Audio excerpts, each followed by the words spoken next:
What's going on, guys? Welcome back to the channel. Thank you for tuning in today. Today we're doing a quick little update video on what's going on with the FJ. I know it has been a few weeks since I posted any content on that. That is just because we have a few things we've been building and getting ready for a few shows and events later on in April.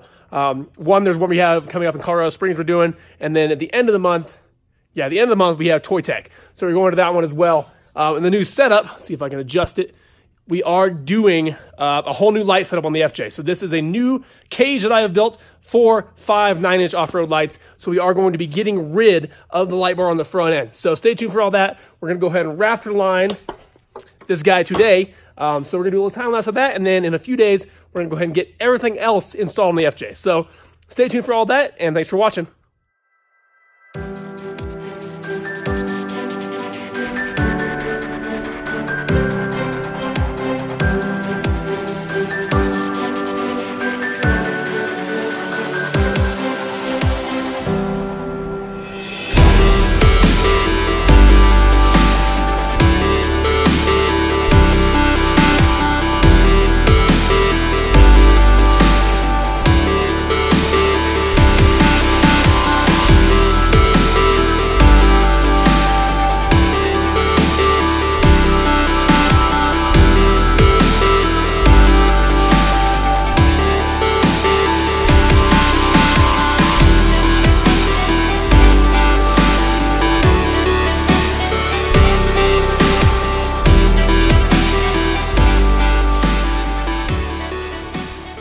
And there you have it, guys. Another Raptor liner done. Came out real nice.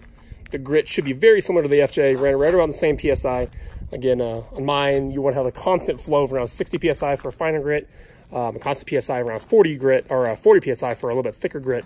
This is about right where I was running the FJ at, so it should match up real nice. So everything came out nice and even. I definitely danced around a lot, trying to definitely get all the angles. A little bit of a pain, but you know what? I think it came out great. So we're gonna let this dry, and as I say, we're gonna make another video in the next few days installing a bunch of other stuff, and we're gonna finish the FJ up, and then we are going to be having some fun with it, actually. So stay tuned for all that. Thanks for watching, guys. Like and subscribe to the channel, and stay tuned for more. Thanks. Bye.